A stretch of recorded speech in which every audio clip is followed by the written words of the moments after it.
Marga's POV. Siguraduhin mo lang nagagana yan, Marga, dahil kapag hindi, magbumukha kang baliw sa harap ng 500 tao sa ball na to. Bulong niya sa kanyang sarili habang nakatitig sa salamin ng comfort room. Hindi siya kagandahan sa pamantay ng lipunan. Ang kanyang buhok tila may sariling buhay sa sobrang kapal at ang kanyang makapal na salamin madalas tinatawag na weirdo glasses ng mga dating kaklase. Pero ngayong gabi, sa engkandeng charity ball ng mga Belmonte, hindi siya magpapatalo. Suot niya isang matingkad na pulang gown na binili pa niya sa ukay-ukay pero pinagawa ng alteration para magmukhang mamahalin. Pero hindi ang gown ng alas niya, kundi ang maliit na bote ng kulay ube na likido na nakatago sa kanyang clutch bag. Ang gayuma ng nag-aapoy na puso. Basa niya sa label na sulat kamay ng kanyang lola Remedios. Ayon sa lola niya, sapat ng 3 patak nito sa inumin ng lalaking nais mong makuha. At sa loob ng 5 minuto, ikaw na ang pinakamagandang babae sa paningin nito. At ang target niya, walang iba kundi si Franco Belmonte. Ang lalaking tila nililok ng maanghelang mukha. Ang CEO na paborito ng mga magazine at ang lalaki na lihim niyang minamahal simula pa nung kolehiyo. Maya-maya lumabas siya sa CR na may bagong kumpiyansa. Pumasok siya sa malaking ballroom na puno ng mga kumukutitap na chandelier at mga taong amoy pera. Sa gitna ng karamihan nakita niya si Franco. Napakagwapo nito sa suot na black tuxedo, tila isang prinsipe na naghihintay ng kanyang prinsesa. Subalit sa tabi nito ay ang napakagandang si Alexa, ang fiancé nito na tila isang buhay na Barbie doll. Sandali lang kayo, Alexa. Magiging sa akin din si Franco? Bulong niya habang hinihintay ang tamang pagkakataon. Nakita niyang lumapit si Franco sa buffet table para kumuha ng champagne. Ito na ang pagkakataon niya.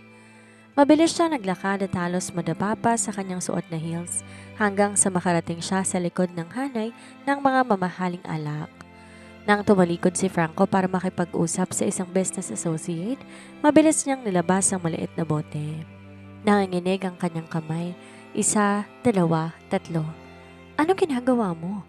Isang malalim at malamig na boses ang sumulpot sa likuran niya. Sa sobrang gulat na bitawan niyang maliit na bote. Swerteng nasalo niya ito bago pa tumama sa sahig pero dahil sa pagkagulat na patalon siya at halos may buhos ang natitirang laman ng bote sa sarili niyang gown. Humarap siya ng mabilis at doon muntik na siyang mawala ng malay. Akala niya si Franco ang nasa harap niya. Ang parehong matangos na ilong, ang parehong mapupungay na mata, pero may mali. Mas madilim ang aura ng lalaking to. Ang mga mata nito hindi pala kaibigan tulad ng kay Franco. Sa halip, puno to ng pangotya at tila binabasa ang bawat madilim niyang sekreto. Si Francis Belmonte, ang masungit, antipatiko at misteryosong kambal ni Franco. Ikaw pala, Francis? Nauutal niyang sambit. Tinago niyang bote sa likuran niya pero huli na.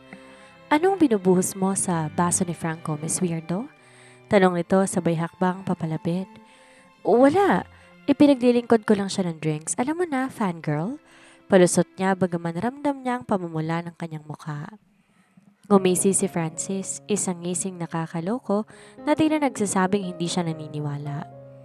Inagaw nitong bote mula sa likuran ni Marga sa isang mabilis na galaw. Gayuma? Basa ni Francis sa label habang itinataas ang bote sa tapat ng liwanag. Humalakhak siya ng mahina. Isang tunog na nagpataas ng balahibo ni Marga. Seryoso ka ba, Marga Cabrera? Sa panahon ngayon, naniniwala ka pa rin sa gantong basura? Hindi yan basura. Gawain ng lola ko. Depensa niya at pilit inaabot ng bote, pero dahil mas matangkad si Francis, itinataas lang nitong kamay. Kaya pala hanggang ngayon, nakabuntot ka pa rin sa kakambal ko na parang asong nawawala. Akala mo ba madadaan mo sa gantong lalaking ikakasal na sa iba? Wala kang pakialam. Mahal ko si Franco. Sigaw niya bagaman pabulong dahil ayaw niyang makakuha ng atensyon. Tinitigan siya ni Francis mula ulo hanggang paa. Look at yourself. You look like a crazy girl in that red dress. Kahit uminom si Franco na isang balde nito, di ka pa rin niya mapapansin dahil ang nakikita lang niya si Alexa. Parang sinampal siya sa sinabi ng lalaki.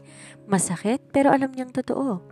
Sa sobrang inis at hiya, tumalikod siya para umalis pero hinawakan ni Francis ang kanyang braso. Bitawan mo ako, Francis. Magsumbong ka na kung gusto mo. Sabihin mo sa lahat na baliw ako. Wait, pigil nito. May nagbago sa tono ng boses nito. I have a better idea. Napatigil si Marga. Lumingon siya at nakita. Nakatingin si Francis sa direksyon ni na Franco at Alexa na ngayon ay nagsasayaw sa gitna. May bakas ng pait at galit sa mga mata ni Francis habang nakatingin sa fiancé ng kanyang kapatid. Gusto mo si Franco, di ba? At ako gusto ko ring mabawi ang akin. Bulong nito. Ano? Si Alexa. Siyang babaeng mahal ko bago pa siya inagaw ng kapatid ko. He doesn't deserve her and you? You clearly don't deserve to be alone with that ridiculous bottle of purple water.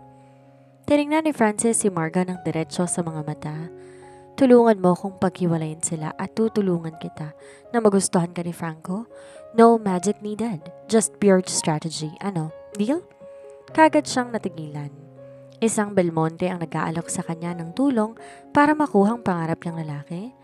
Pero kapalit noon ang pagiging kasabot niya sa isang madilim na plano. Bakit mo gagawin to? Aniya sa binata. Ngumisi muli si Francis pero sa pagkakataong to, may halong panganib ang kanyang ngiti. Dahil sawang-sawa na kung makuha ni Franco ang lahat ng akin. This time, I'm taking back what's mine at ikaw, Marga. Ikaw magiging alas ko. Hindi niya alam kung bakit pero sa halip na matakot, parang may kung anong excitement ang naramdaman niya. O baka naman epekto lang to ng gayumang natapon sa kanyang balat. Deal, matapang niyang sagot. Maya-maya inabot ng binata ang maliit na bote ng gayuma at mabilis sinilid sa bulsa ng kanyang tuxedo. Akin na muna to. Baka kung sino pang mapainom mo nito at magkagulo pa rito. Teka, akin yan. Mahal ang mga sangkap niya, no? Aniya rito habang sinusubukang abutin ang bulsa ng lalaki. Dahil sa liit ni Marga, kailangan niyang tumingala ng husto. Sa hindi inaasahang pagkakataon, nawalan siya ng balanse dahil sa taas ng kanyang heels. Napakapit siya sa matikas na braso ni Francis para hindi tuluyang malaglag. Sa puntong yon, parang tumigil ang paligid. Ang malakas sa tugtog ng orchestra, naging mahinang ugong na lamang sa kanyang pandinig. Easy, Miss Weirdo. Hindi pa tayo nagsisimula sa plano. Gusto mo na agad akong sunggaban? Biro ni Francis, pero walang bakas ng tawa sa mga mata nito. Sa halip, may kakaibang kislap doon na hindi niya maipaliwanag. Mabilis siyang lumayo, nag-ayos ng kanyang salamin. Kapal mo, nadulas lang ako. Mag-ingat ka, Miss Cabrera, dahil sa mundong papasukin mo kasama ko. Kailangan mong matutong tumayo sa sarili mong mga paa nang hindi nadadapa. Seryosong saan ni Francis. Tumingin to sa direksyon na Franco at Alexa na ngayon pinalilibutan ng mga photographers. Tingnan mo sila. Perfect, diba? Ang golden couple ng taon. Pero sa likod ng mga ngiting yan, may lamat na kailangan lang natin palakihin.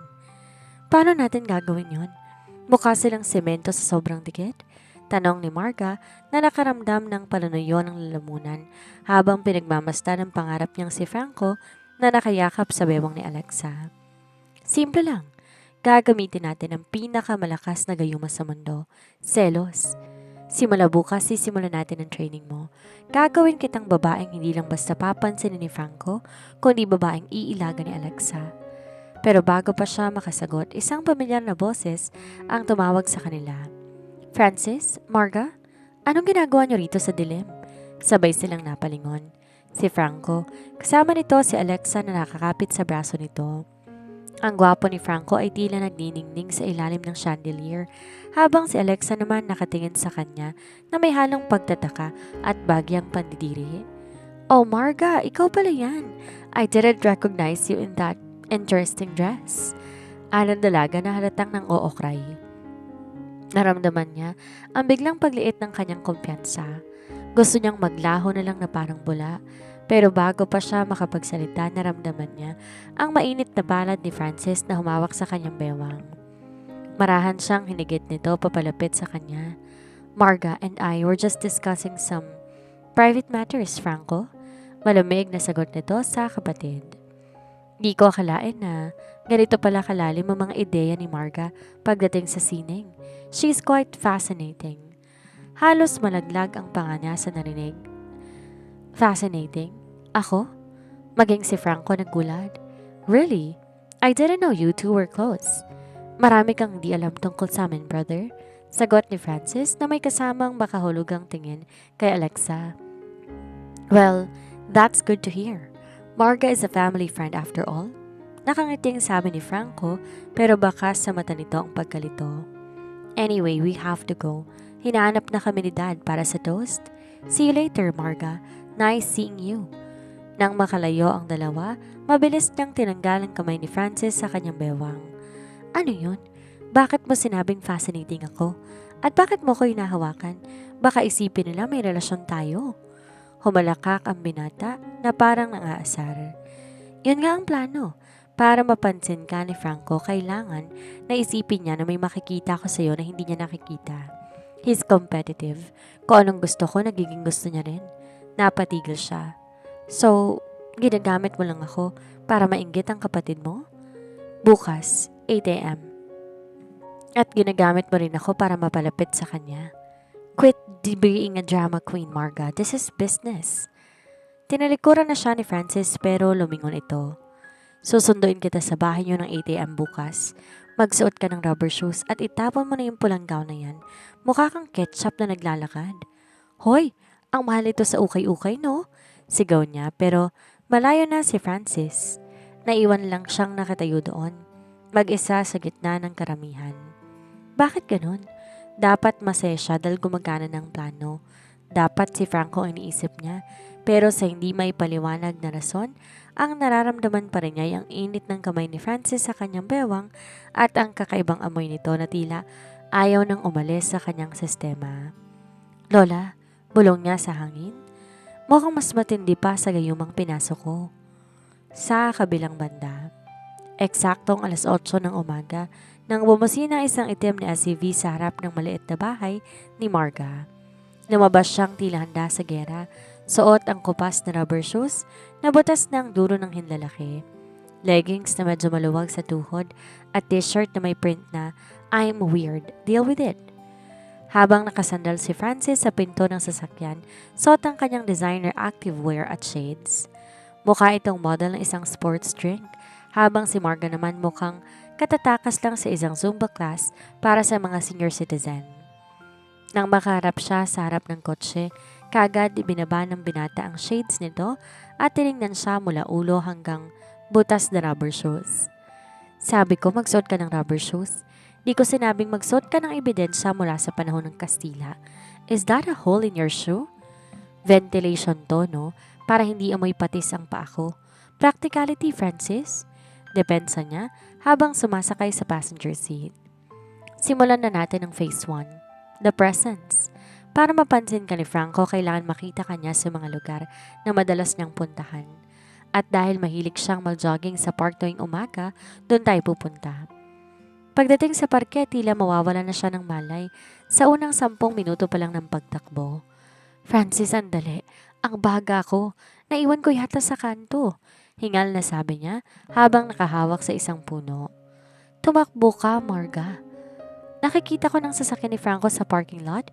In 5 minutes, dadaan siya rito kasama si Alexa. Utos nito habang nagjo-jogging ng pa-backward.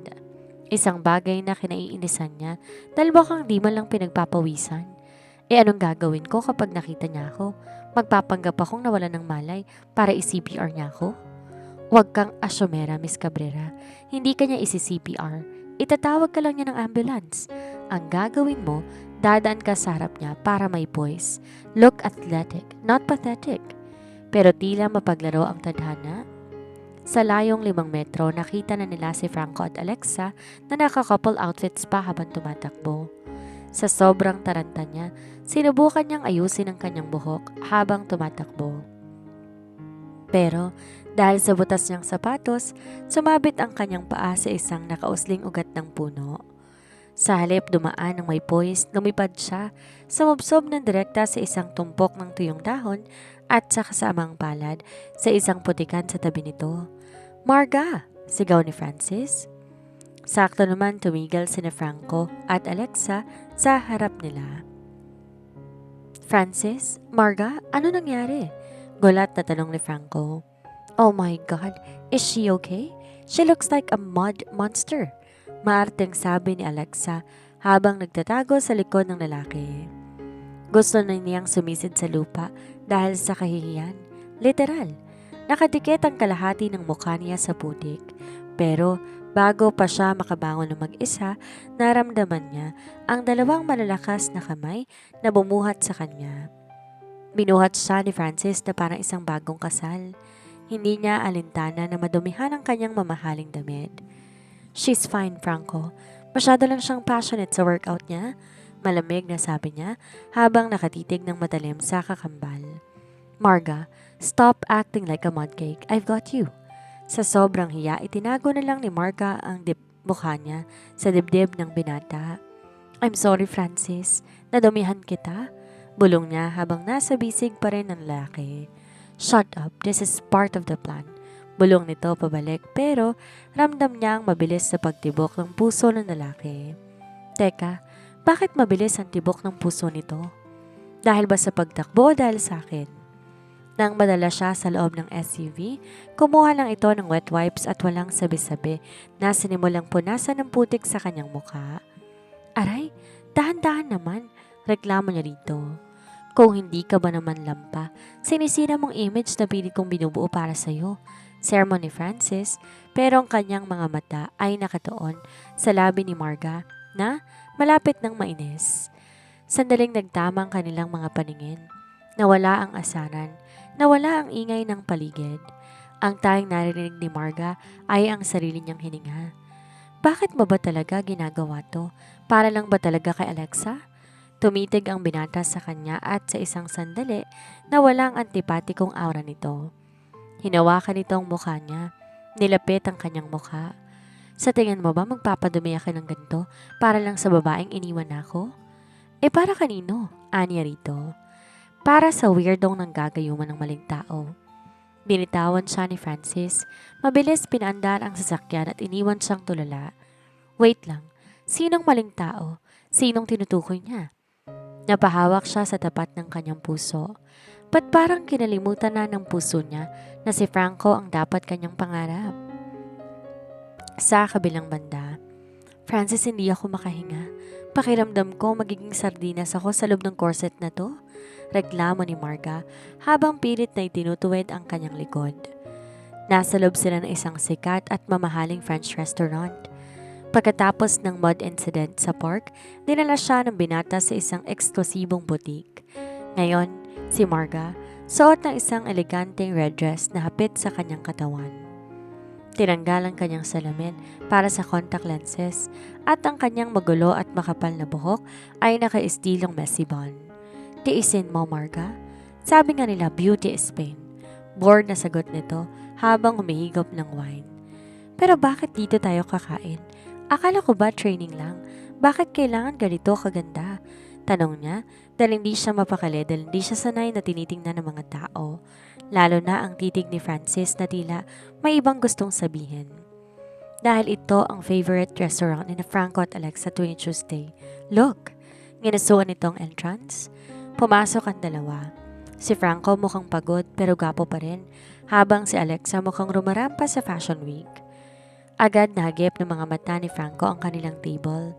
Nanlaki ang mata nito na makilala ang babaeng kasama ng kanyang kambal. "Marga, is that you?" Tanong nito habang lumalapit sa kanila. Hindi pansin ang paghigpit ng kapit ni Alexa sa braso nito. "Hi, Franco." Pilit ang ngiti ni Marga. Gusto niyang kiligin. Gusto niyang tumalon sa tuwa dahil napansin siya ng kanyang pangarap. Pero bakit parang mas conscious siya sa kamay ni Francis na ngayon?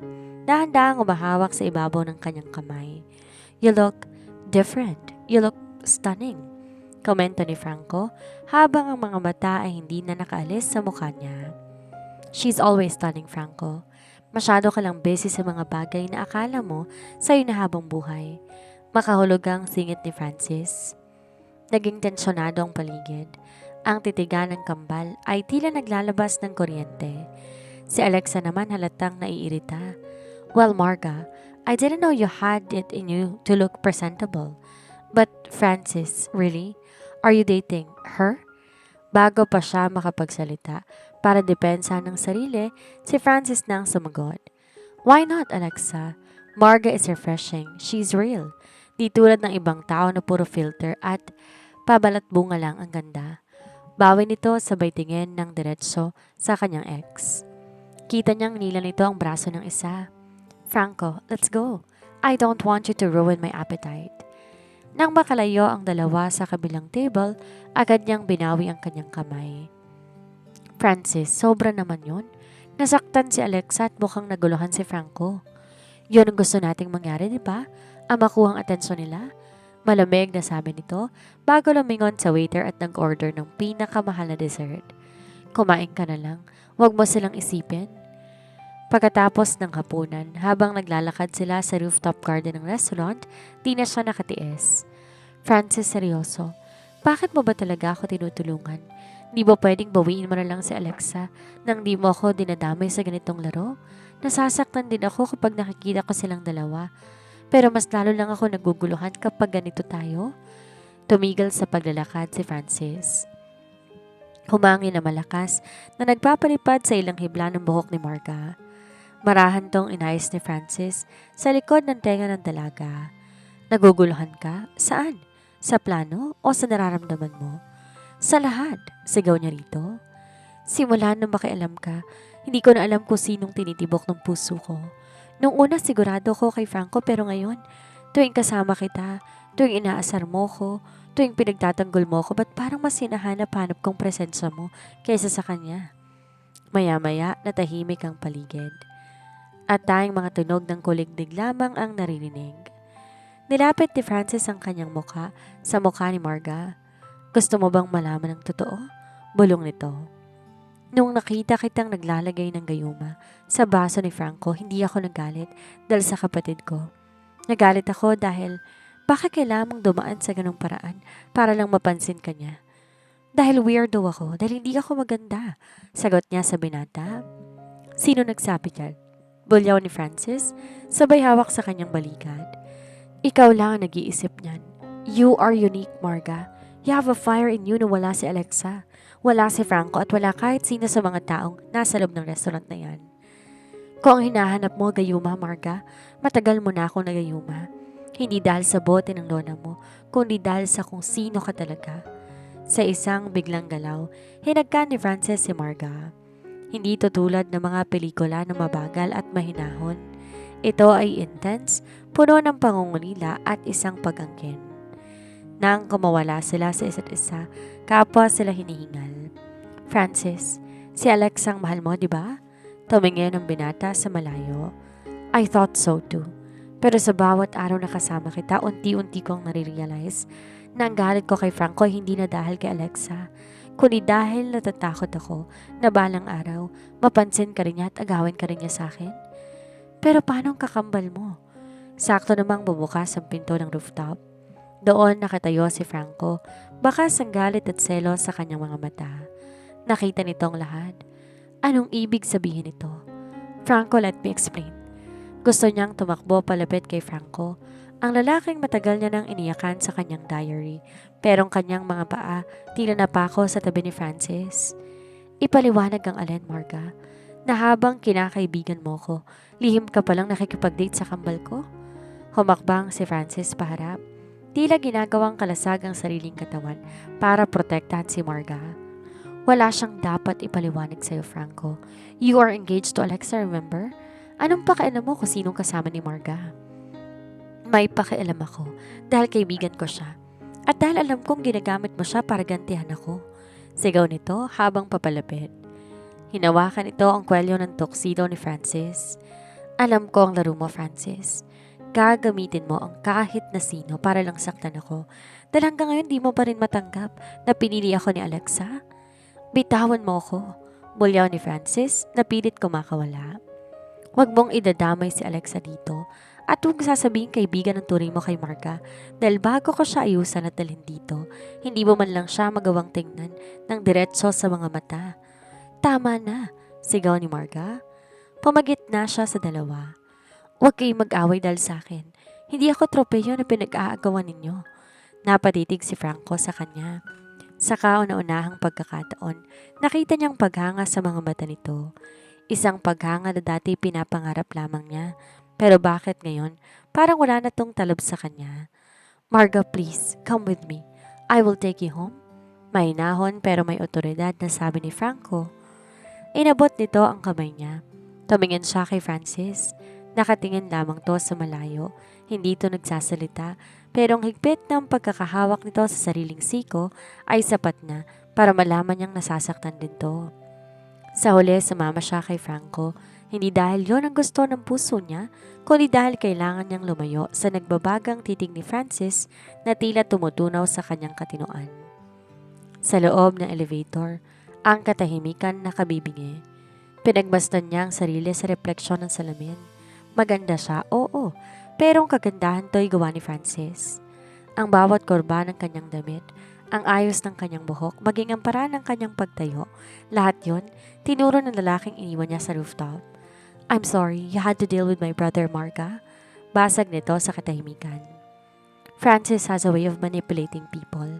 Ginamit ka lang niya para pagsilosin ako at si Alexa. Manipulating? Ulit niya rito. Lumingon siya sa lalaki. Franco, tinulungan niya ako. Nung panahong hindi mo ako mapansin siyang nakakita sa akin. Dahil may kailangan siya. Bulyaw nito sa bahinto ng elevator sa pagitan ng mga floor. Pinindot nito ang emergency stop button. Marga, listen to me. Nung makita kitang kasama niya kanina, doon ko lang na-realize. I've been so blind. You've always been there and you looked so beautiful tonight that it killed me to see his hands on you. Nilapit ito ang mukha sa kanya. Ito na yon. Ang moment na hinihintay niya simula pa nung college. Ang lalaking kanyang pinangarap nasa harap niya, nagtatapat ng nararamdaman. Pero bakit imbes na kiligin, ang hinahanap ng kanyang puso ay ang kakambal nito?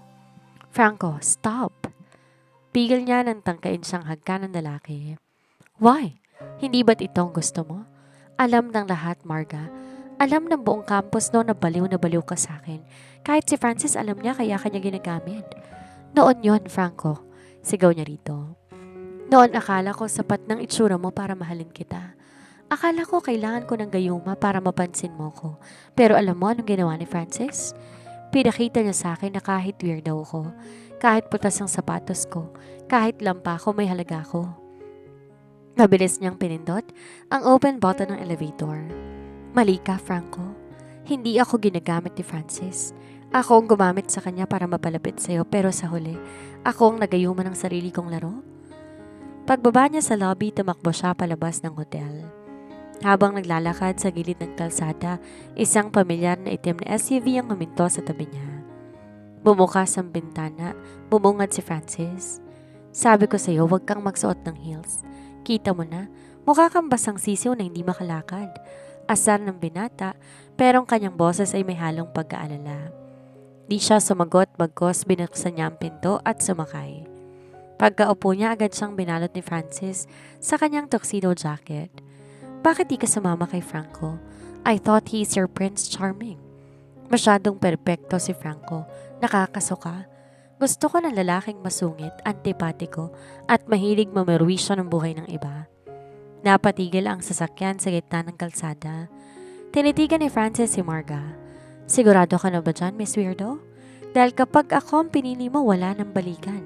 I don't share what's mine. Nilabas ni Marga ang maliit na bote ng gayuma mula sa kanyang clutch bag. Ang boteng kinuha ni Francis kanina pero naibalik din sa kanya. Binuksan niya ito at tinapon ng laman sa labas ng bintana. Hindi ko na kailangan yan. Dahil mas mukhang matindi pa ang kamandag mo kaysa sa lola ko. Ngumisi si Francis. Ang unang tunay ng ngiti na nakita niya. Hinawakan tong kanyang batok at dinigit ang kanilang mga noo. Good. Dahil matagal ko nang itinapon ang mineral water na pinalit ko sa gayuma mo. Ang totoo, Marga, kahit anong inumin mo, ikaw na talagang nakikita ko. Isang maaliwalas na umaga pero para kay Marga, ang mundong kinagisnan niya ay tuluyan ng nagbago. Nakaupo siya sa loob ng isang mamahaling coffee shop, suot ang isang simpleng puting dress at ang kanyang paboritong makapal na salamin. Binalik niya ang kanyang weirdo look pero may kakaibang kinangna sa kanyang mga mata. Nasa harap niya si Francis na abala sa pagtitig sa laptop nito habang paminsan-minsan humihigop ng black coffee. Bakit mo ba ako pinagsuot ulit ng salamin? Akala ko ba phase 2 na tayo ng transformation? Tanong niya rito. Binaba ni Francis ang tingin sa laptop at tinitigan siya. Dahil ang transformation na ginawa natin sa hotel ay para kay Franco. Ang itsura mo ngayon, itong gusto kong makita. I don't want the world to see the diamond I found just yet. Masyadong maraming magnanakaw. Diamond ka dyan. Mukha nga akong kwago dito oh. Isang matalinong kwago. Bawi ng binata, sabay kurot sa pisngi niya.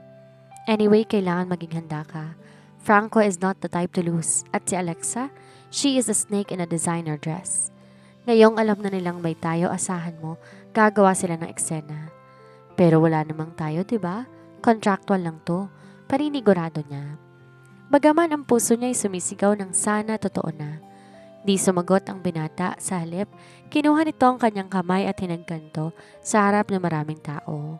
Sabi ko sa iyo kagabi, I don't share what's mine. Contract or not, you're with the Belmonte now, specifically the better Belmonte. Sa kabila ng mga mamahaling damit na pinasusuot sa kanya ni Francis, nanatiling simple ang pamumuhay ni Marga. Nakatira pa rin siya sa isang maliit na kwarto sa paupahan kung saan ang tanging luho niya ay ang lumang electric fan at ang libro ng kanyang lola. Para sa kanya, ang mundong pinapakita ni Francis ay parang isang panaginip na alam niyang magigising din siya balang araw. Marga, kailangan maging perpekto ang gabing ito. Seryosong sabi ng binata habang inaayos ang kwelyo ng kanyang tuxedo sa harap ng salamin. Ngayong gabi natin makakaharap si Lola. Ang kanyang desisyon na magtatakba ng kinabukasan ko sa kumpanya. Francis, kinakabahan ako, pag-amin niya. Suot niya ang isang eleganteng dress na pinili ng binata. Pero sa loob-loob niya, pakiramdam niya, isa siyang impostora.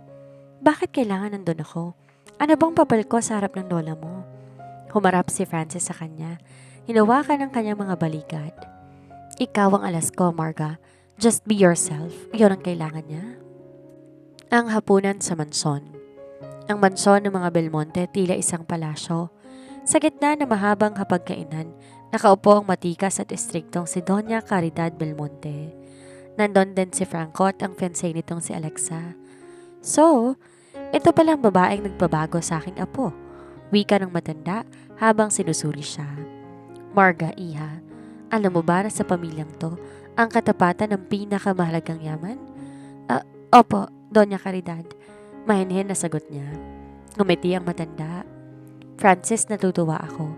Sa wakas, nakahanap ka ng babaeng hindi tagaan sa syudad. Dahil dyan, gaya na nakasad sa aking testamento, ang 40% share ko sa kumpanya, ibibigay ko sa iyo oras magpakasal kay ni Marga. Nanlaki ang mga mata niya sa narinig. Shares? Kasal? Tumingin siya kay Francis na bahagyang ngumiti pero bago pa man makapagsalita ang binata, isang matinis na tawa ang bumagsak sa katahimikan. How sweet! Isang modern-day Cinderella story. Sarkastikong sabi ni Alexa habang tumatayo. Pero Lola, hindi niyo ba itatanong kung paano nahanap ni Francis ang perfect na babaeng to? Anong ibig mong sabihin, Alexa? Tanong ng matanda. Alexa, manahimik ka. Babala ni Francis. Bakit ako tatahimik? Let's be honest here. Umarap si Alexa sa kanya nang may mapanuring tingin. Marga, alam mo ba, na bago ka paligawan ni Francis, alam na niya tungkol sa kondisyon ni Lola? Alam niya na kailangan niya magpakilala na isang babaeng mahirap, simple at walang koneksyon sa negosyo para makuha niyang shares. You were a target, Marga. Isang requirement para sa promosyon niya. Natigilan siya sa narinig. Francis, totoo ba? Kaya mo ba ako tinulungan?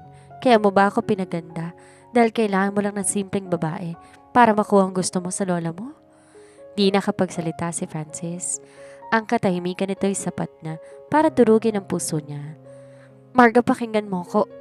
Sinubukang lumapit ng binata pero umatras siya. Ginamit mo ko. Sigaw niya habang ang mga luha nagsisimula ng bumuhos. Akala ko totoong lahat. Akala ko nakikita mo ko pero nakikita mo lang pala ay ang shares na makukuha mo gamit ako. Di niya na hinintay pang paliwanag ni Francis. Patakbo siyang lumabas ng mansyon. Di alintana ang dilim at layo ng lalakarin. Sa labas ng gate, huminto ang sasakyan ni Franco. Marga, ihahatid na kita. Sabi ko naman sa'yo, my brother is a strategist. He doesn't do anything without a price. Malambing na sabi nito. Sasakay sana siya na mapansin niya ang isang sobre sa upuan ni Franco. Dahil sa kaba, mabilis na itong sinulyapan. Doon ang laki ang mga mata niya. Ang sobre, Naglalaman ng mga litrato niya ng weirdo pa siya at isang note na nagsasabing, Francis, here is the girl you need. She's poor enough for Lola's taste, Alexa. Doon niya na-realize ang mas matinding twist. Si Alexa at Franco ang nag-supply ng impormasyon kay Francis. Sinadya nilang itulak si Francis sa kanya para sa huli. Ilaglag sila sa harap ng lola nila at mapunta sa kanila ang pabor ng Donya. Ginamit siya ng lahat ng Belmonte. Marga, tara na. Tumingin siya sa lalaki pagkatapos tumingin sa malayo kung saan tanaw pa ang mansyon. Pinunasan niya ang kanyang mga luha at ibinlek ang salamin sa mata. Hindi na, Franco. Kaya ko nang maglakad mag-isa. Salamat sa inyong lahat. Dahil sa inyo natutunan ko, ang tunay na gayuma hindi nasa libro, kundi sa pag-alis sa mga taong katulad ninyo. Naglakad palayo. Sa gabi ring yon, sinunog niya ang libro ng gayuma ng kanyang lola. Di niya kailangan ng mahika. Ang kailangan niya ay maging babaeng pagsisisihan nilang lahat na kinalaban nila. Malamig ang gabi, pero mas malamig ang pakiramdam niya habang naglalakad palabas ng mansyon. Sa loob na ilang linggo naniwala siya ng isang tulad ni Francis Belmonte, kayang tumingin sa likod ng kanyang makapal na salamin at weirdong ugali. Isang malaking pagkakamali. Bumalik siya sa kanyang maliit na paupahan ngunit hindi na siyang dating Marga na palaging nangangarap ng Prince Charming. Sa gitna ng dilim, kinuha niyang aklat na gayuma ng kanyang lola. Tinitigan ang pahinang puno ng ritual. Wala kayong silbi. Bulong niya habang tumutulo ang luha. Sa isang iglap, sinunog niya ang unang pahina ng libro sa ibabaw ng kanyang lumang lababo. Ang apoy nagbigay liwanag sa kanyang muka. Liwanag na di na puno ng pag-asa kundi ng determinasyon. Di pa nagtatagal, narinig niyang malakas na katok sa kanyang pinto. Alam niya kung sino yon. Marga, buksan mo to. Let's talk. Sigaw ni Francis mula sa labas. Binuksan niya ang pinto pero di para pasukin to. Nanatili tong nakatayo sa threshold. Anong kailangan mo, Francis? Kulang pa bang shares na nakuha mo? Gusto mo bang pirmahan kong dokumento na nagsasabi na nauto mo ko ng husto para matuwang lola mo? Marga, please makinig ka muna. I admit it started as a plan. Nung nalaman kong tungkol sa testamento ni Lola, ikaw unang pumasok sa isip ko dahil akala ko madali kang kontrolin. But I was wrong. I fell for the girl I was supposed to use. Ang gasgas na ng linyang yan, Francis. Mapait na tawa niya. Ginamit niyo ko, ikaw, si Franco, si Alexa, lahat kayo. Para sa inyo, ang isang tulad ko'y parang laruan lang na pwedeng bihisan at itapon kapag tapos ng laro. Hindi totoo yan. Bulyaw ni Francis sabay hawak sa balikat niya. I checked on you every night. Sinisiguro kong ligtas ka. Kaya kitang bigyan ng lahat, Marga. Sabihin mo lang. Hindi ko kailangan ng pera mo, Francis. Ang kailangan ko, respeto na kinuha niyo sa akin. Mariing saad niya habang tinatabig ang mga kamay nito. Umalis ka na, anya rito at malakas na sinarado ang pinto. Kinabukasan, imbes na magtago sa hiya, pumasok siya sa kumpanya pero hindi na siyang naka-messy bun at maluwag na t-shirt. Suot niya ang isang simpleng itim na corporate attire. Ang buhok maayos na naka-ponytail at ang salamin suot pa rin. Nagulat ang lahat lalo na sina Franco at Alexa na nag-uusap sa lobby. Marga, I thought you quit. Taas kilay na tanong ni Alexa. Di niya to sinagot sa halip. Lumapit siya sa main bulletin board ng kumpanya. Nag-post ng isang sobre. Isang sobre na naglalaman ng mga voice recording ng usapan ni na Alexa at Franco tungkol sa pag-setup sa kanila ni Francis. Anong ginagawa mo? Sigaw ni Franco nang mapansin ang atensyon ng mga empleyado. I'm finishing the game. Sabi niya. Kung gusto niyo ng iskandalo, ibibigay ko sa inyo. Pero sa pagkakataon to, ako ang direktor. Doon lumitaw si Doña Caridad mula sa elevator, kasunod si Francis. Nakita na matanda ang kaguluhan. Anong ibig sabihin nito? Inabot niya isa pang kopya na recording sa matanda. Doña Caridad, naritong katotohanan. Ang mga apo nyo hindi lang nag-aagawa ng shares. Ginagamit nila mga taong walang kinalaman sa gulo nyo para lang manalo. Kung hindi tong klase ng pamumunong gusto nyo para sa Belmonte Group, sige po, ibigay nyo sa kanila. Pero wag nyong aasahan na may isang simpleng babaeng magliligtas sa reputasyon ng pamilyang to. Matapos ang pasabog ng katotohanan, Tinalikuran niyang lahat. Nakita niyang gulat sa mukha ni Franco, ang takot sa mga mata ni Alexa, pero ang pinakamasakit ang tingin ni Francis. Isang tingin na puno ng paghanga, pero alam niya, tuloy na tong nawala ng pagkakataon. Marga!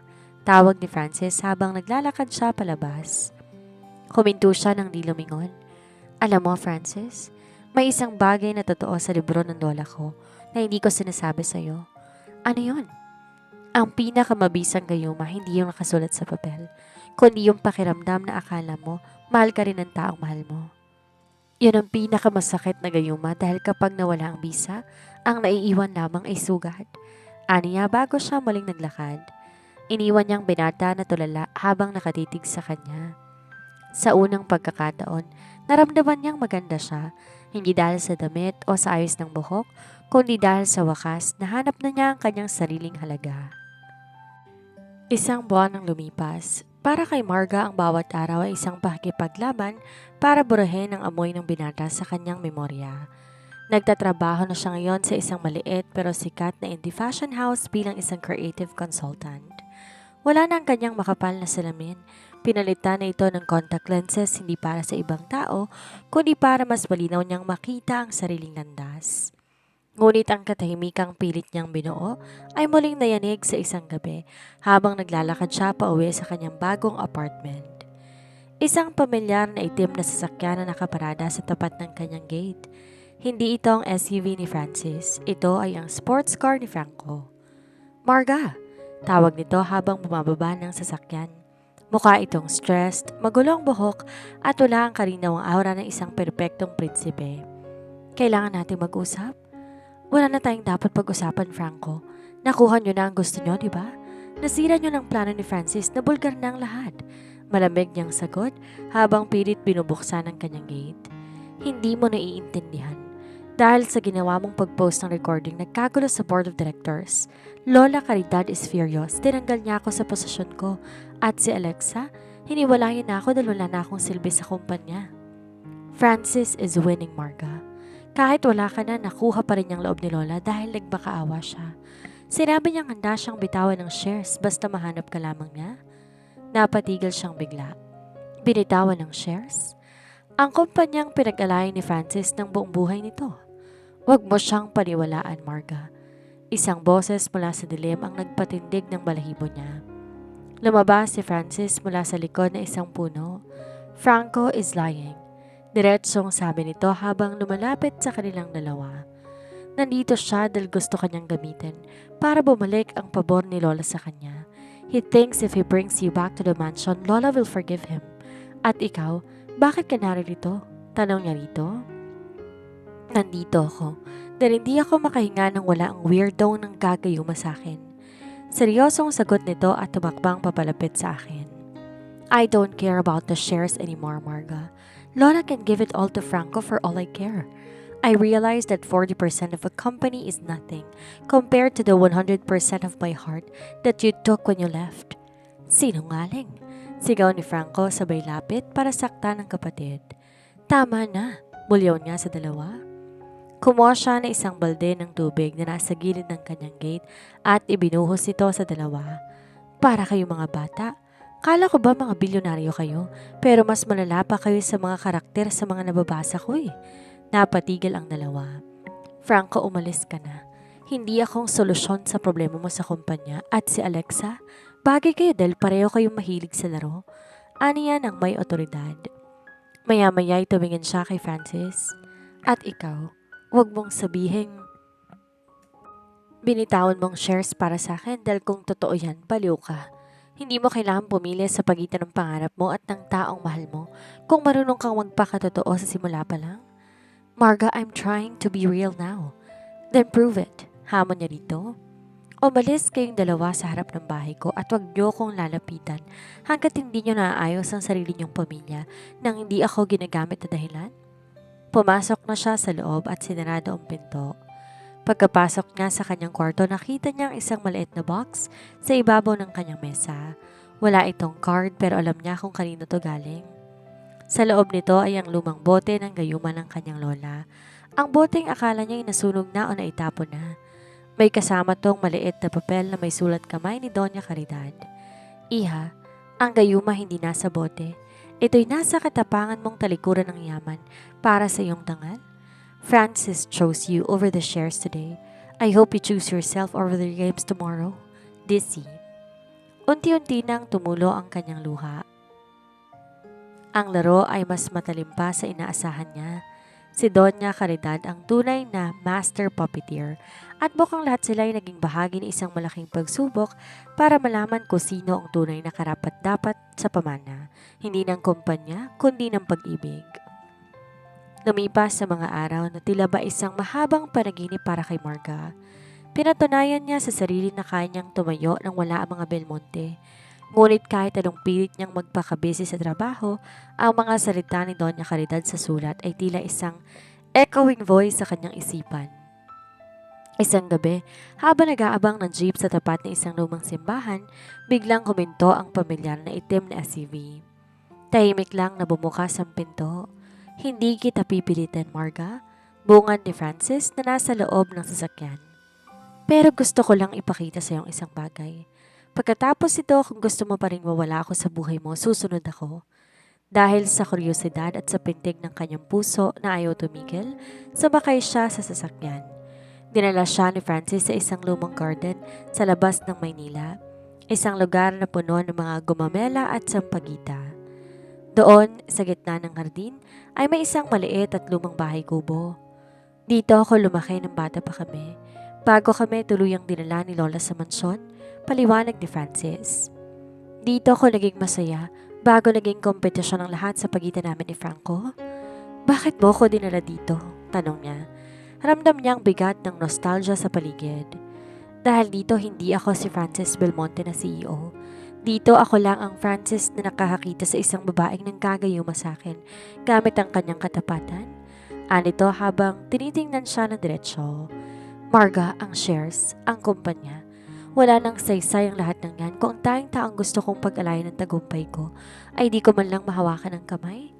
Lalapit sanang binata para mahawakan ang kamay niya nang biglang tumunog ang kanyang cellphone. Isang tawag mula sa isang hindi kilalang numero. Hello? Marga Cabrera. Did you think you could just walk away and ruin my life without consequences? Ang boses ni Alexa ay puno ng puot at tila may halong lito. Tila ba nakainom ito? Dahil sa ginawa mo, hindi lang si Franco ang nawala sa akin. Ang reputasyon ko sa fashion industry ay naging abo. Kung babagsak ako, sisiguraduhin kong kasama kita. Alexa, stop this. Ikaw ang gumawa ng sarili mong hukay. Matapang na sagot niya. Oh really? Well, tingnan natin kung gaano katapang ang weirdo na yan kapag lumabas sa mga litratong to. Check your social media, Marga. I just posted your secret to Francis. Let's see how the world reacts to the girl who used magic to climb the social ladder. Mabilis niyang binuksan ang kanyang phone. Doon nakita niya ang isang viral post. Mga larawan niya habang binubuksan ng bote ng gayuma sa ball na may kasamang maling caption na nagsasabi ginayuma niya magkapatid na Belmonte para sa pera. Ang internet mabilis sumusga. Ang mga comment puno ng pangungutya at galit. Kagad nanginig ang mga kamay niya. Ang kanyang dignidad na pilit niyang binuo ay tila gumuho sa isang iglap. Ngunit, bago pa siya tuluyang sakupin ng hiya, kinuha na ni Francis ang kanyang phone at ibinaba ito. Huwag mong basahin yan. Francis, sira na ako. Ang trabaho ko, ang pangalan ko. Hindi kita bababayaan, putol ni Francis. Hinila niya si Marga sa isang mahigpit na yakap. I will handle Alexa. Hayaan mo silang gumaniwala sa gayuma. Dahil ang totoo, kahit anong mahika pang gamitin nila, sa akin ka lang babalik. Sa gitna ng tensyon, naramdaman ni Marga ang isang bagay na mas matindi pa sa anumang spell. Ang pakiramdam na sa wakas may isang taong handang makipaglaban para sa kanya. Hindi dahil sa shares, kung hindi dahil sa kanya. Di na nakatulog si Marga ng gabi rin yon. Ang bawat notification sa kanyang cellphone ay tila isang dagok sa kanyang puso. Ang video na pinost ni Alexa ay naging viral. Isang edit na video kung saan makikita, binubuksan niyang bote ng likido habang nakatitig ng nakakatakot kay Franco. Ang bansag sa kanya ng netizens, the Gayuma Girl at Gold Digger Witch. Pati ang kanyang pinagtatrabahuang fashion house ay nakatanggap ng mga batikos. Marga, kailangan mo munang mag-leave. Sabi ng boss niya sa text.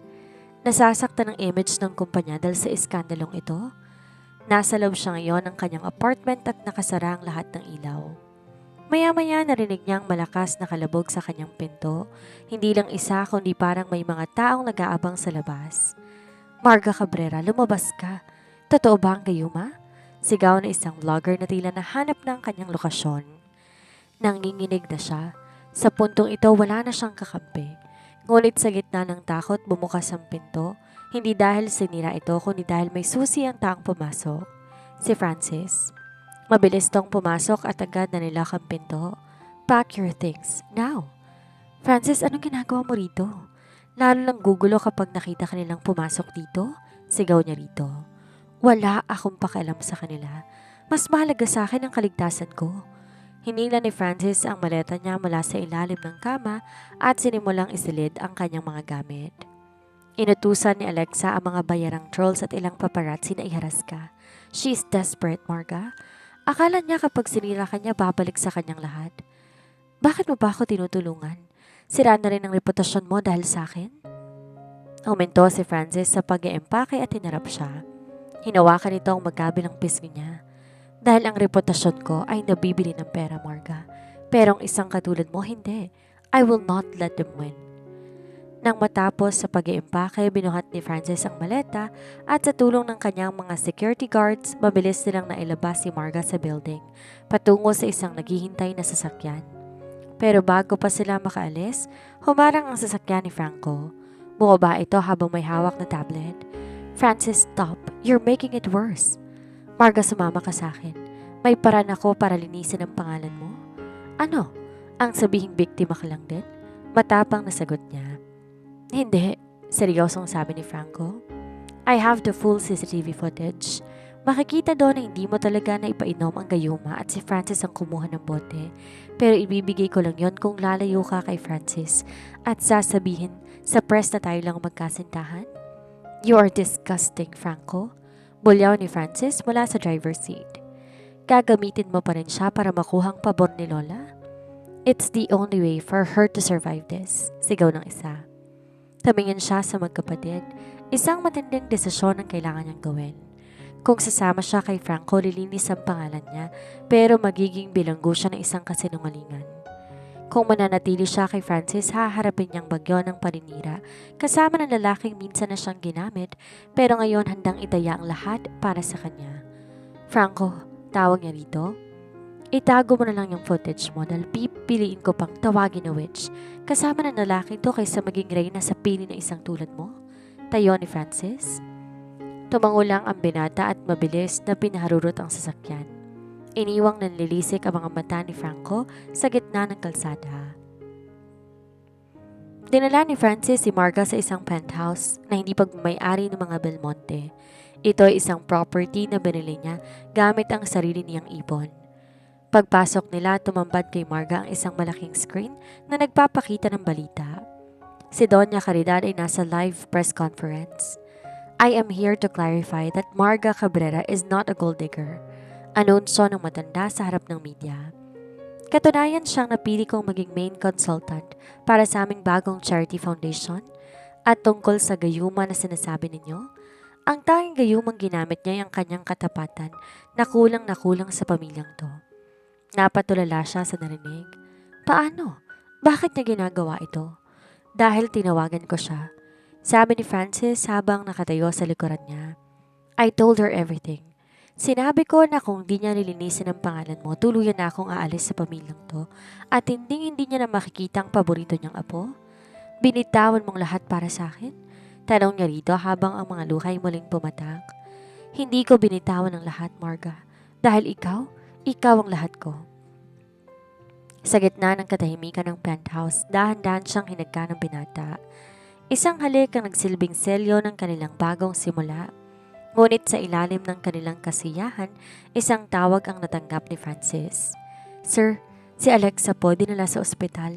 Nag-overdose po siya at ang huling tinawagan niya ay si Marga. Mabilis ang pagpapatakbo ni Francis ng sasakyan patungo sa ospital. Habang siya na nasa loob ng sasakyan ay hindi mapakali. Magkahalong galit, takot at awa ang nararamdaman niya para kay Alexa. Alam niyang naging masama ito sa kanya pero di niya inakala na aabot sa punto na tatangkain itong sariling buhay. Francis, bakit ako? Bakit ako ang huling tinawagan niya? Tanong niya sa binata. Dahil alam niya na ikaw lang ang may pusong pakikinggan siya, Marga. Alexa is a master manipulator, even at her lowest. Pagdating sa ospital, sinalubong sila ni Franco sa labas ng ICU. Namumula ito at bakas ang pagsisisi. She's stable now, but she's asking for Marga. Ayaw niyang kausapin kahit sino sa amin. Hindi na siya sumagot at kagandang pumasok sa loob ng kwarto ng mag-isa. Doon, nakita niya si Alexa. Wala ang makapal na makeup, wala ang designer clothes. Tila isang lantang bulaklak na malapit ng malagas. Dumating ka pala, mahinang sabi nito. Bakit Alexa? Bakit mo ginawa to? Lumapit siya at naupo sa tabi ng kama. Natawa ng mapait si Alexa, isang tunog na nagpatayo ng kanyang balahibo. Akala mo ba panalo ka na? Akala mo ba dahil nakuha mo si Francis at ang pabor ni Lola Caridad, tapos na ang lahat? Hindi ko iniisip ang panalo, Alexa. Gusto ko lang ng tahimik na buhay. Walang tahimik na buhay sa pamilyang to, Marga. Kinuha ni Alexa ang isang maliit at lumang litrato mula sa ilalim ng kanyang unan at iniabot ito sa kanya. Tumingin ka. Kilalanin mong nasa litrato? Kaagad nanlaki ang mga mata niya. Ang litrato ay kuha ng dekada 90 pa. Isang babaeng kamukha niya, ang kanyang yumaong ina. At sa tabi nito yung nakababatang bersyon ni Doña Caridad. Pero ang mas nakakagulat ay ang lalaking nasa gitna nila. Si Lolo to, ang asawa ni Lola Remedios? Exactly, Marga. Ang lola mo at si Lola Caridad hindi lang magkaibigan. Sila'y magkaribal. Ang gayumang sinasabi mo, ginamit niya ng lola mo para agawin ang lalaking mahal ni Lola Caridad. Ang yaman ng mga Belmonte, kalahati niyan dapat sa pamilya mo, Marga. Kaya ka kinuha ni Lola Caridad, hindi dahil mabuti siyang tao kundi gusto niyang bayaran ng utang na loob niya sa nakaraan. O kaya naman gusto niyang siguraduhin na hindi mo kailanman malalaman ang totoo. Napabitaw si Marga sa litrato. Ibig sabihin ang lahat ng pagkakataon at swerte na dumating sa kanya ay bahagi ng isang mas malaking sekreto? Nalaman ko to dahil sa mga files ni Franco, pagpapatuloy ni Alexa. At si Francis, alam niya rin. Kaya kanya pinili Marga, hindi lang dahil sa shares ni Lola kundi dahil alam niya ikaw ang susi para mapanatili ang kontrol sa yaman ng mga Belmonte. You are an insurance policy, Marga. Nothing more. Maya-maya ay biglang bumukas ang pinto at pumasok si Francis. Nakita nito ang litrato sa sahig at ang gulat sa mukha niya. Francis, totoo ba? Alam mo na ba ang tungkol sa lolo ko at kay Lola Caridad? Alam mo ba na may karapatan ako sa pamilyang to bago mo pa ako nakilala? Marga, let me explain. Lagi mo na lang gusto mag-explain, Francis. Lahat na lang ba ng nangyayari sa atin planado? Lahat ba nakasulat sa isang script na kayo-kayo lang nakakaalam? Tumayo siya at tinalikuran ang dalawa. Sa labas ng ICU, hinarap niya si Franco at si Doña Caridad na kadarating lamang. Lola Caridad, salamat sa lahat ng tulong ninyo. Hindi niyo ako kailangan bayaran para sa kasalanan ng nakaraan. Putol niya rito. At Francis, ang sabi mo, ikaw ang gayumang hindi ko matatakasan. Well, panoorin mo kung paano ko puputulin ang sumpa. Kinuha niya ang isang engagement ring at tinapon to sa gitna ng hallway. Naglakad na siya palayo nang hindi lumilingon. Sa kabilang banda, bumalik si Marga sa Sampaloc pero hindi bilang ang weirdo na api-apihan, kung hindi bilang isang babaeng mas pinili ang kanyang tangal kaysa kanyang binuo sa mga lihim. Ang kanyang maliit na kwarto na dati puno ng mga pangarap tungkol kay Franco ay napuno na ngayon ng mga sketches at tela. Sinimulan niya ang kanyang sariling maliit na clothing line, ang Gayuma Designs, na nakatuon sa paggawa ng mga damit para sa mga kakababaihan na hindi pasok sa pamantay ng lipunan. Marga, may naghahanap sa'yo sa labas? Tawag ng kanyang kapitbahay. Isang lalaking mukhang artista pero parang pinagbagsakan ng langit at lupa ang mukha. Alam niya kung sino yon. Hindi niya ito tinignan bagkos pinagpatuloy ang pagtahi sa kanyang makina. Sabihin mo wala ako. Narinig ko yon, Marga. Ani Francis na nakapasok na sa loob. Anong ginagawa mo rito? Baka madumihan ang sapatos mo sa putik ng eskinita namin. Malamig na sabi niya habang hindi tumitigil sa pag-apak sa pedal ng makina. Iniwan ko ng kumpanya, Marga. Diretsyong sabi ni Francis. Napatigil siya at kaagad tumingin sa bintana nang may halong gulat at pagdududa. Ano? Pinirmahan ko ng waiver.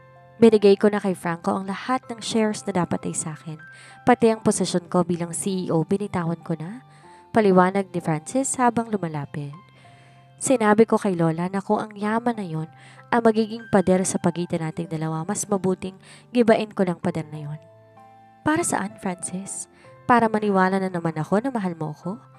Ang daling bitawan ng yaman kung alam mong may fallback ka pa rin. Wala akong fallback, Marga. I'm starting from scratch, kaya nga nandito ako eh. Baka kailangan mo ng delivery boy o tagabuhat ng mga tela mo. I'm applying for the job. Biro ni Francis, pero seryoso ang kanyang mga mata. Pero bago pa siya makasagot, isang marangyang sasakyan ang huminto sa dulo ng makipot na eskinita. Lumabas si Doña Caridad, bit-bit ng isang lumang kahon na gawa sa nara. Pumasok ang matanda sa maliit na kwarto niya. Iha, panimula ng matanda. Hindi ako nandito para humingi ng tawad dahil alam ko hindi sapat ang salita. Nandito ako para ibigay ang nararapat. Binuksan nito ang kahon. Sa loob ay ang mga titulo ng lupa at mga dokumento ng shares na nakapangalan sa kanyang ina. Ang lola mo at ako, nagkasundo kami bago siya pumanaw. Ang lahat ng to tinago ko hindi para ipagkait sa'yo, kundi para siguraduhin ng lalaking pipiliin mo ay hindi ka pipiliin dahil sa yaman na to. Paliwanag ni Doña Caridad. Francis didn't know about this box until today. He gave up his shares without knowing that you are actually the majority owner of the Belmonte Group now. Napatulala siya at kagad tumingin kay Francis na mukhang mas gulat pa kaysa sa kanya. Ibig sabihin, si Marga ang boss ko? Tanong ni Francis na tila ba hindi alam kung matatawa o mawawalan ng malay. Kinuha niya ang mga dokumento, tinitigan ito. Pagkatapos binalik niya ang mga ito sa loob ng kahon. Lola Caridad, salamat. Pero hindi ko kailangan ng kumpanya ninyo para maging masaya. Ibibigay ko ang shares na ito sa isang trust fund para sa mga estudyanteng gustong mag-aral ng sining at disenyo. Ang tayong kukunin ko lang ay ang lupang kinatatayuan ng bahay ng lola ko sa probinsya. Humarap siya kay Francis. At ikaw, kung gusto mo talagang magtrabaho sa akin, kailangan mong patunayan na kaya mong mabuhay ng walang aircon at driver. Are you ready for that, Mr. Belmonte? Ngumiti si Francis. Kahit sa ilalim ng araw, Marga, basta't ikaw ang boss ko. Ngunit sa kalagitnaan ng kanilang sandali, isang balita ang narinig nila mula sa radyo sa labas ng kwarto. Si Franco at Alexa ay nahuli ng mga otoridad dahil sa tangkang pagtakas bitbit ng ilang milyong pondo ng kumpanya. Ang kanilang laro ay natapos na sa likod ng rehas. Hinigpitan ni Franco ang hawak sa kamay niya. Mukhang tapos na ang kabanata natin, Marga. Or is it just the beginning of the sequel? Wala nang sequel, Francis. Sagot niya habang inilalagay ang mukha niya sa balikat ng lalaki. Dahil sa pagkakataong to, tayo na ang susulat sa ating sariling kwento. Isang taon na ang mabilis na lumipas. Ang eskinita sa Sampaloc na dati tahimik, naging makulay at buhay na buhay. Ngayon ang araw ng pagbubukas ng Casa de Marga, isang community center at fashion hub para sa mga nangangarap na maging designer mula sa hirap. Ngunit higit sa lahat, ngayon ang araw na pinakahintay ng lahat. Hindi sa isang marangyang katedral at hindi rin sa isang 5-star hotel ang lokasyon ng seremonya. Ginanap ang kasal sa isang lumang garden kung saan matatagpuan ang kubo sa pagkabata ni Francis, ang lugar na naging saksi sa kanilang unang pagtatapat. Maya-maya tumunog ang isang simpleng areglo ng gitara. Lumabas si Marga na nagpahinto sa lahat. Hindi siya naka-designer gown na gawa ng ibang tao. Suot niya ang sariling disenyo, isang modernong Filipiniana na gawa sa pinagtagpi-tagping abaka at seda, na may mga borda ng gumamela at sampagita. Hindi siya naka-contact lenses. Suot niya ang kanyang makapal na salamin na pinalmutian ng maliliit na kristal sa silid. Siya si Marga, ang weirdo, ang designer, ang babaeng hindi kailanman nagpaubaya sa dikta ng mundo. Sa dulo ng aisle naghihintay si Francis. Wala ng aura na isang aroganteng bilyonaryo. Ngayon, siya ay isang lalaking matagumpay na nakapagtayo ng sariling maliit na construction firm na hindi umaasa sa pamilya Belmonte. May isang matamis na ngiti sa labi habang pinagmamasdan ng babaeng nagturo sa kanya na ang tunay na kapangyarihan wala sa shares, kundi sa pagsisilbi sa kapwa. Nang magharap sila sa harap ng altar na gawa sa mga buhay na halaman, hinawakan ni Francis ang mga kamay niya. Marga, simula nito, dinala kita sa buhay ko para gamitin, pero sa huli, ako ang binago mo. Akala ko kailangan ko ng gayuma para makuha ang gusto ko, pero ikaw ang naging sagot sa lahat ng di ko alam na hinahanap ko.